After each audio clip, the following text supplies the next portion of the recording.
kan jasanya Pak Pos kan berarti digunakan kapasitasnya. Kalau dia sudah nganter. Ada lagi? Mas Hari kayaknya masih ngetik. Ada lagi? Saya jawab. Jadi contohnya kayak gini, misalnya pesawat sekali terbang anggapannya mungkin ada 300 penumpang, ya kan? Dia menawarkan untuk sekali penerbangan misalnya Surabaya Taipei ada 300 penumpang. Tapi pada saat itu yang naik itu cuman 250. Nah, 50 kursi berarti kosong apa enggak? Kalau yang naik cuma 250.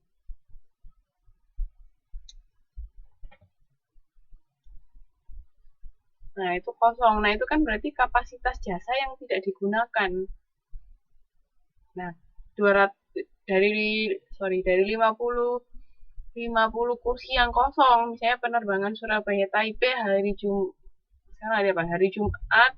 tanggal 18 September jam 11 malam tahun 2015. Nah, ini kan sudah sekali kok, ini nggak bisa dipakai buat besok. Wong ini untuk penerbangan hari ini jam 11 pada hari ini, tahun ini, bulan ini, jam ini.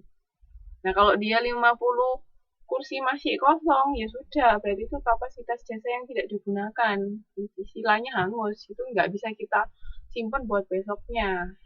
Jadi ini ngelihatnya dari sisi si perusahaannya. Jadi kayak misalnya dokter praktek dari jam 3 sampai jam 5 sore misalnya. Nah, dari jam 3 sampai jam 5 sore, misalnya asumsi kita satu pasien 15 menit lah anggapannya. 15 menit, berarti kan 1 jam itu harusnya ada 4 pasien. Nah, dia prakteknya jam 3 sampai jam 5, berarti berapa jam? 4, 5, 2 jam kan? 2 jam berarti dia harusnya ada paling nggak 8 pasien. Nah, tapi nyatanya yang datang cuman 4 pasien. Nah, dia kan ada sisa waktu nganggurnya. Nah, waktu nganggurnya ini berarti kapasitas jasa yang tidak digunakan. Dan itu nggak bisa diulang buat besok, karena besok kenapa kok nggak bisa diulang ya besok, karena dia tetap buka praktek lagi dengan jam yang sama, jam 3 sampai jam 5, tapi itu untuk hari besok, bukan hari ini. Makanya nggak bisa disimpan buat besok. Paham?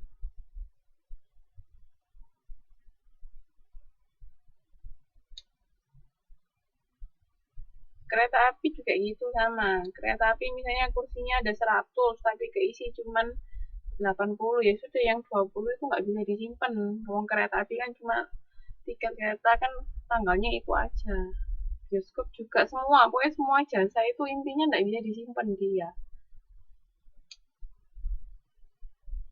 Paham ya? Itu maksudnya. Jadi kita kalau melihat perishability ini dari sisi perusahaan.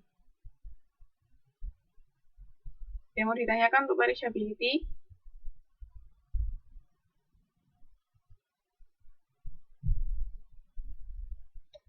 Bener tadi katanya Mbak Eviana. Jasanya hilang, tapi gimana maksudnya hilang? Kenapa kok bisa hilang? Ini kayak tadi. Oke. Saya lanjutkan ya. Terus heterogeneity itu jasa merupakan people based. Jadi setiap jasa itu bervariasi. Jadi nggak ada standar khusus ya. Mungkin ada standar, misalnya kalau motong rambut kan pasti rambutnya harus lebih pendek, namanya juga dipotong. Itu pasti sudah semua sama. Tapi model rambutnya kayak gimana, terus habis itu cara memotongnya, orang yang motong gimana, itu kan beda-beda setiap orang. Makanya itu karakteristiknya heterogeneity, jadi berbeda-beda. Kualitas yang diberikan bervariasi. Walaupun semuanya sama-sama potong rambut, tapi kan prosesnya ketika memotong itu kan bisa aja berbeda. Sama jenis model yang diminta sama pelanggan kan juga beda-beda. Cara memotongnya si pemotong rambut juga beda-beda. Makanya dia heterogen, bukan homogen.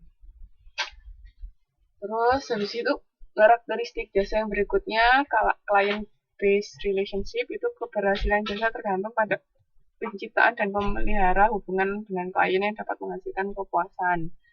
Jadi ingat apa, kalau jasa itu kan berhadapan langsung sama konsumen. Jadi makanya kita harus gimana caranya bisa menjaga hubungan baik sama konsumen kita, sama pelanggan kita.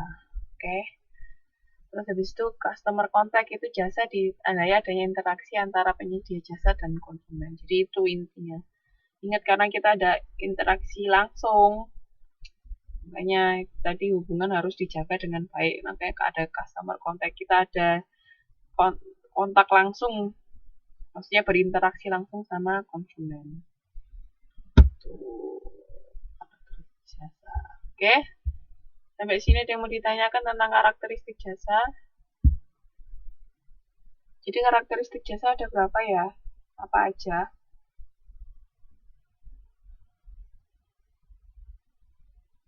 Ada 6. Apa aja?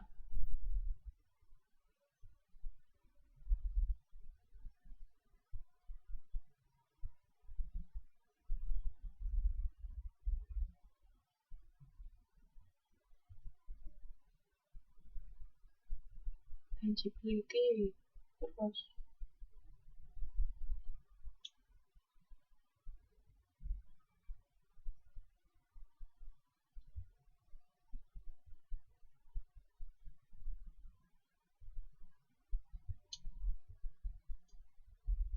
tangibility. Langsung ditulis, diketik jadi satu, Mbak.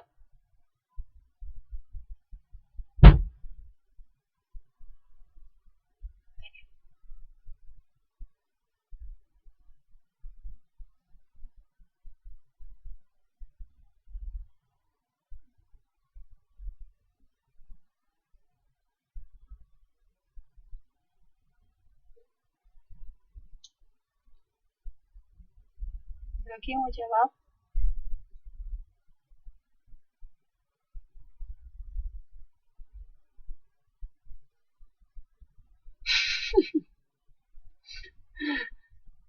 Untung nanti ujiannya nggak nulis ya. Ya, nulis itu salah semua. Nggak sih, nggak semua. Beberapa.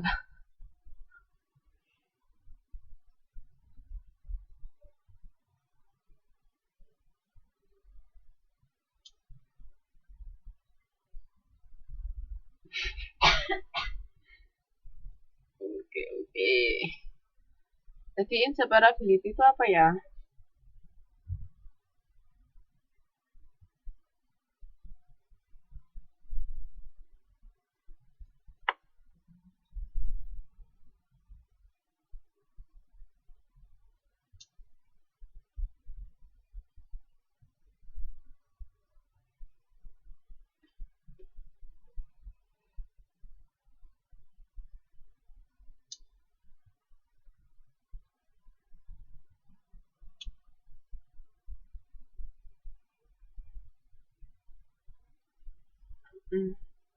Bukan antara produsen dan konsumennya, tapi produksi dan konsumsi.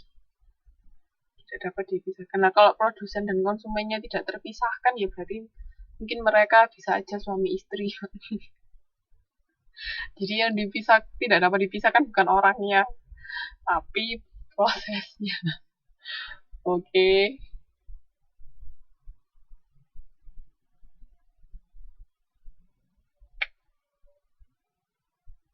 Hati-hati loh, bukan produsen dan konsumennya yang nggak dapat dipisahkan, tapi produksi dan konsumsinya.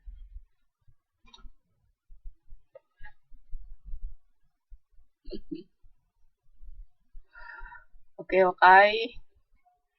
Kalau variability apa?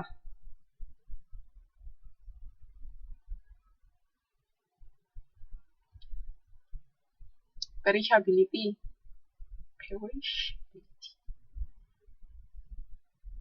Ya, udah rusak. Maksudnya yang tadi loh, kapasitas produksi kalau nggak kepake, dia hilang. Oke, ada yang mau ditanyakan sampai sini?